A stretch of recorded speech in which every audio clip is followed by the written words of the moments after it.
na internet, assistir a sua série, jogar ou mesmo para o seu próprio negócio. Ligue 0800 494 2030. Este é o programa Primeira Hora. Lembrando que você pode e deve participar do programa sempre que quiser através do 51995674946.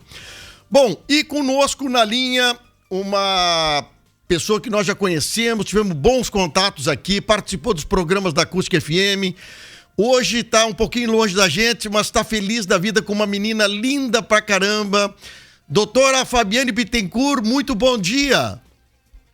E a Renner, saudade de vocês. Ai, que legal te ver. Saudade das nossas conversas aí na acústica, né? Que bom reencontrar vocês. Que bom para nós também. Saudade da delegada Fabiane Bittencourt, quando era delegada do município de Tapes, fez um trabalho brilhante aqui, chamou atenção e, obviamente, a sua ida aí para a Soledade foi fruto desse trabalho que a senhora e os seus colegas lá em Tapes conseguiram, né?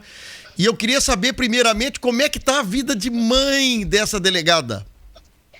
Renner, olha, não é fácil, né? Administrar toda a questão, né? A maternidade com a carga de trabalho, família, enfim, né?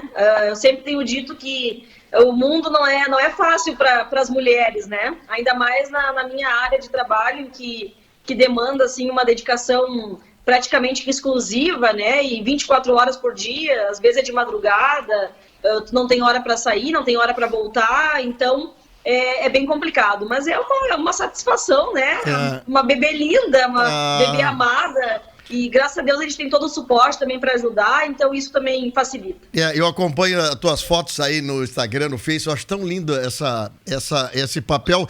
E tu, como delegada, né, Fabiane, tu atende uma série de coisas importantes, e aí que eu venho o nosso bate-papo de hoje, sobre uma menina de apenas 18 anos, foi encontrada por vocês aí essa semana.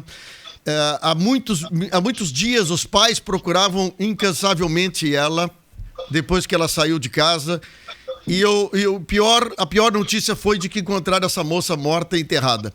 E eu queria que tu trouxesse isso à tona, esse assunto para nós aqui da região. Eu sei que é um assunto extremamente delicado, mexe com vida, mas ainda parece que o crime ainda não venceu a Polícia Civil, o trabalho da Justiça, que vocês já conseguiram identificar praticamente todos os envolvidos nesse processo. É isso, delegada Fabiane? Renner, na verdade, eu voltei da minha licença maternidade, foi no dia 24 de julho, e quando retornei, então já assumi a delegacia e já peguei de imediato, né, a condução da investigação deste caso. Então, o delegado Márcio já tinha me antecedido na investigação e tinha, né, conseguido já colher bons frutos, né, toda a resolução no que diz respeito à autoria do crime, como o crime aconteceu, né? Então foi desvendada nessa primeira fase da investigação pelo meu colega. Sim. Quando eu assumi, a gente se pautou com foco totalmente direcionado para a localização do corpo da Paula, né? E de um dos foragidos, que ainda se encontra foragido. Porque existia, né, Renner, uma cobrança muito grande da sociedade, da família, enfim, né, da localização da Paula, do corpo da Paula, para que ela pudesse ter um enterro digno, para que pudesse ser velada, muito embora já se soubesse, né, que a gente estava diante de um crime de homicídio. Então a gente focou, né, nessa parte da investigação. Bom, para explicar para o pessoal o que aconteceu, né? Para que o pessoal, quem não... A maioria das pessoas já estava acompanhando, né? Sim, mas exato. Vamos explicar direitinho. Então, o que aconteceu? A Paula, ela foi dada como desaparecida, né, no dia 11 de junho, e ela foi atraída, então, para esse local onde ela foi morta por um dos indivíduos que teria simulado, né, por meios de contato via WhatsApp com ela, um interesse, né, na pessoa dela. Enfim, de ter algum tipo de relacionamento. Então, a Paula foi para esse local com esse intuito, né, de se relacionar com esse rapaz, que inclusive é o rapaz que se encontra foragido, e lá ela então foi atraída para uma tocaia, né? Na sequência, então, de que ela chegou no local, em seguida chegaram mais 3 indivíduos que auxiliaram, então, esse indivíduo que já tinha atraído ela para o local a executar a Paula. A Paula, então, ela foi morta por meio de golpes de mata-leão, né? E a causa da... Saiu, perdão. Sim, vamos lá. A causa... Ela foi morta por meio de golpes de mata-leão e a causa da morte dela, então, né, foi asfixia. O corpo dela teria sido retirado do local na noite do crime. Nós temos imagens, né, que comprovam a Paula sendo carregada naquela noite, e foi então o corpo desovado em um primeiro local, que a gente não conseguiu comprovar. A gente tem, né, ideia dentro da investigação, mas a gente não conseguiu fazer prova de qual seria esse primeiro local. Sim. Bom, enfim, então, no curso da investigação, os indivíduos chegaram a ser presos, foram liberados, né? E quando eu assumi a investigação, apenas um indivíduo estava preso pela prática do crime. Então, nós tínhamos um preso, dois em liberdade e um foragido. Então, a gente, né, dando continuidade na investigação, quando eu assumi, isso faz menos de 30 dias, então até que foi um desfecho assim, bastante rápido, a gente conseguiu arrecadar novas provas, né? Um momento bastante importante da investigação foi a localização da bolsa da Paula dentro de um açude aqui do município. Então, foi a primeira prova material de que a Paula estava morta, né? Então, a gente conseguiu a bolsa, tinha bolsa, carteira de identidade, duas pedras dentro da bolsa, e os bombeiros nos auxiliaram nessa busca e a gente conseguiu localizar. Então, foi o primeiro indicativo, o primeiro sinal concreto de que a Paula estava morta, né? Tanto que a família ficou muito emocionada quando a gente localizou esses pertences, né, dela. Só imagina, né, delegada? Nós estamos mostrando aqui a imagem da Paula para o pessoal que está na live conosco. Impressionante, a menina linda, 18 anos, a guria. E eu fico imaginando o desespero de pais sem ter notícia nenhuma dela, e daqui a pouco encontra um objeto que aí demonstra uma... quase que materializa-se que ela tenha sido sumida de alguma outra forma, porque a bolsa dela é encontrada. É isso que vocês repartiram aos pais, né? Exato. Eu já vinha dizendo para os pais, né? A gente tem bastante contato. Então, eu dizia, olha, não tem esperança de localização da Paula viva. A Paula foi assassinada, a gente já tem prova disso. Mas sabe como é que é pai e mãe, né? Enquanto não vê alguma coisa concreta, é claro que sempre existe a esperança. Então, naquele momento de localização dos objetos da Paula, os pais já, pela primeira vez, sentiram, né, que a filha estava morta. Então, ali, nesse momento, então, foi um ponto bastante importante, né, dessa segunda etapa da investigação. Na sequência, a gente, então, conseguiu a comprovação nos autos de que o corpo teria sido modificado de local, né, teria sido já modificado, já com o intuito dos investigados se eximirem da responsabilidade, porque a gente sabe que se a gente não localiza o corpo, embora a gente consiga... Pode haver a responsabilidade dos autores do homicídio, existe a tese defensiva, porque sempre vai se suscitar dúvidas, né? Então, com certeza, facilita a defesa. Então, eles queriam, realmente, era que não fosse localizado o corpo para eles tentarem, então, se eximir da responsabilidade. Então, a gente conseguiu demonstrar uma nova ocultação do corpo, e então, a gente conseguiu que todos os indivíduos responsáveis pela morte da Paula, né, fossem presos. Então, foi mais uma vitória da investigação. Ô, né? delegada, então... deixa eu fazer uma pergunta. Então, ela foi morta no local, foi transportada para um segundo local, e a senhora acredita que com a investigação da polícia, eles trocaram de novo o lugar do corpo dela?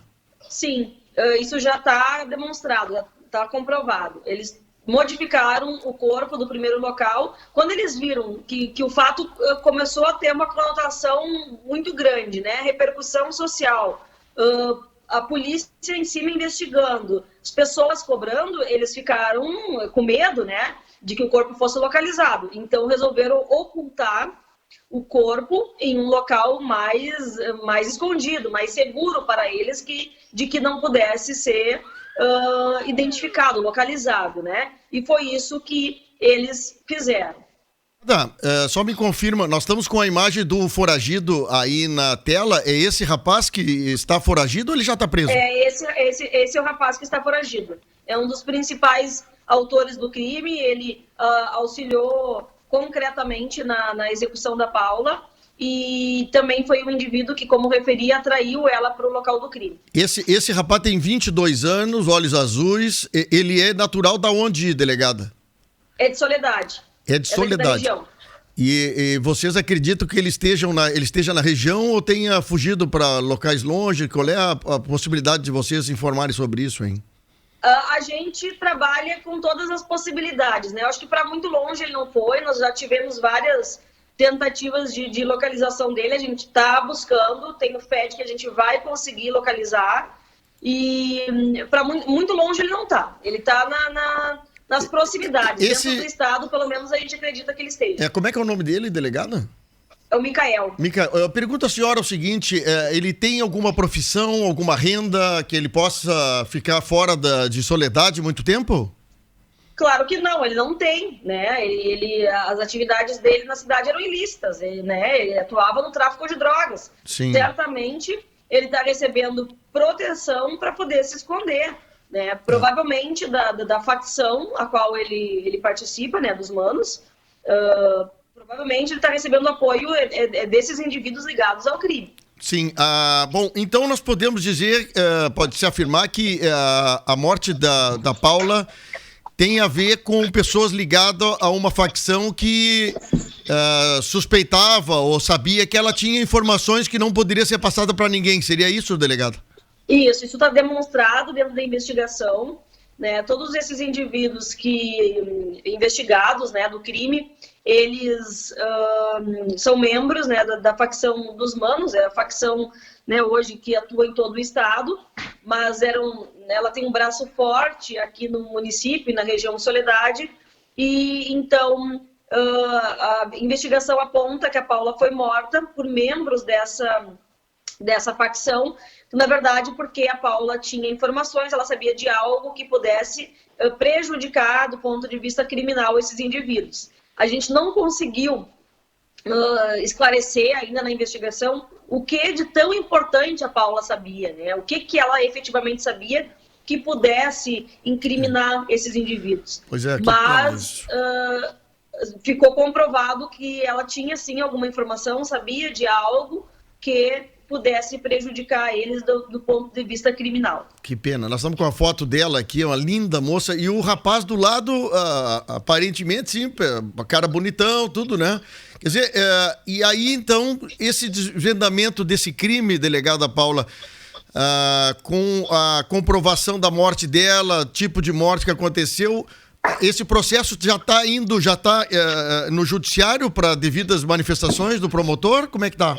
Não, ainda não. A gente ainda segue na investigação. A gente não concluiu ainda o inquérito, em que pese ele já esteja praticamente, né, concluído, muitas provas, autoria esclarecida, agora a materialidade bastante consubstanciada com a localização do corpo.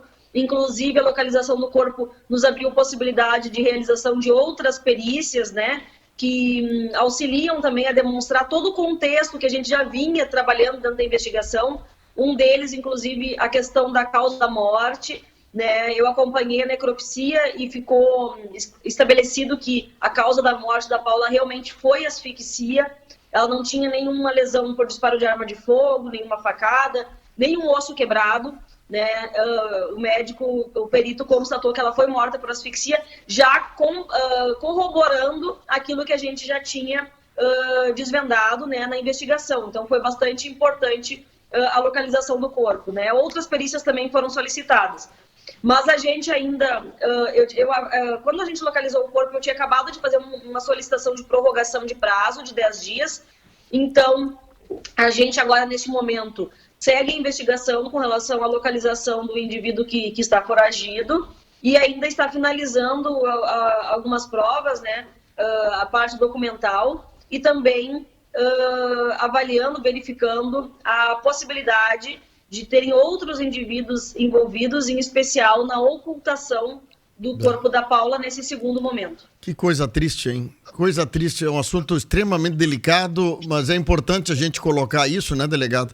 Para as pessoas saberem o trabalho da Polícia Civil, que às vezes a gente pede pressa, mas às vezes, aqui nesse caso, deu quase 60 dias, ou um pouquinho mais de 60 dias do desaparecimento dela, e às vezes a prova ou a informação, ela demora a aparecer, mas daqui a pouco, de um jeito ou outro, ela vem à tona, né?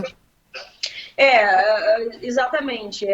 O trabalho da investigação, ele é um trabalho complexo, a gente sempre diz isso, é um trabalho incansável, né? Porque a gente tem que seguir, a gente vai indo, e quando vê a gente puxa o fio certo e acaba resolvendo o crime.